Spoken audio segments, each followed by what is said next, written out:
ഒരിക്കൽ ഒരു അന്ധനായിട്ടുള്ള യാചകൻ വഴിയരികിലിരുന്ന് ഭിക്ഷ യാചിക്കുകയായിരുന്നു. ബൈബിളിലെ ഒരു സംഭവകഥ ഇപ്രകാരമാണ്.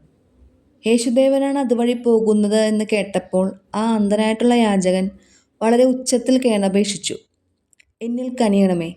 പലരും അയാളെ ശകാരിച്ചു മിണ്ടാതിരിക്കാൻ. പക്ഷേ ആ മനുഷ്യൻ കൂടുതൽ ഉച്ചത്തിൽ നിലവിളിച്ചപേക്ഷിച്ചു, "എന്നിൽ കനിയണമേ." യേശുദേവൻ ആ അന്ധയാചകന്റെ അടുക്കൽ വന്നു നിന്നു. എന്നിട്ട് അയാളോട് ചോദിച്ചു, "ഞാൻ നിനക്ക് വേണ്ടി എന്ത് ചെയ്യണമെന്നാണ് നീ ആഗ്രഹിക്കുന്നത്?" "പ്രഭോ, എനിക്ക് കാഴ്ച വീണ്ടും കിട്ടണം." തൽക്ഷണം അയാൾക്ക് കാഴ്ച ലഭിച്ചുവെന്നാണ് പറയുന്നത്. ഒന്നാമതായി ആ മനുഷ്യൻ ആരെയും നോക്കിയില്ല. തൻ്റെ ആവശ്യം നിറവേറ്റാൻ കഴിയുമെന്നുറപ്പുള്ളയാളുടെ ശ്രദ്ധ കിട്ടത്തക്ക വിധം ഉറക്കെ കരഞ്ഞു. രണ്ടാമതായി, മിണ്ടാതിരിക്കൂ എന്ന് പലരും പറഞ്ഞിട്ടും അയാൾ വെറുതെ ഇരുന്നില്ല. കൂടുതൽ ഉറക്കെ അയാൾ യേശുദേവനെ വിളിച്ചു. മൂന്നാമതായി, "ഞാൻ നിനക്ക് വേണ്ടി എന്ത് ചെയ്യണമെന്നാണ് നീ ആഗ്രഹിക്കുന്നത്?" എന്ന് യേശുദേവൻ അയാളോട് ചോദിക്കുന്നുണ്ട്.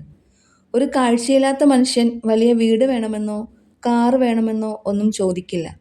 എന്നറിയാമായിരുന്നിട്ടും യേശുദേവൻ ചോദിച്ചു, "ഞാൻ നിനക്ക് വേണ്ടി എന്ത് ചെയ്യണമെന്നാണ് നീ ആഗ്രഹിക്കുന്നത്?" ആ മനുഷ്യൻ്റെ നാവിൽ നിന്ന് തന്നെ കേൾക്കണം. അതുകൊണ്ടാണ് യേശു ചോദിക്കുന്നത്. "പ്രഭോ, എനിക്ക് കാഴ്ച വീണ്ടും കിട്ടണമെന്ന് അയാൾ പറയുന്നുണ്ട്." ആ ആവശ്യത്തിന് വേണ്ടി തന്നെയാണ് അയാൾ കരഞ്ഞതും.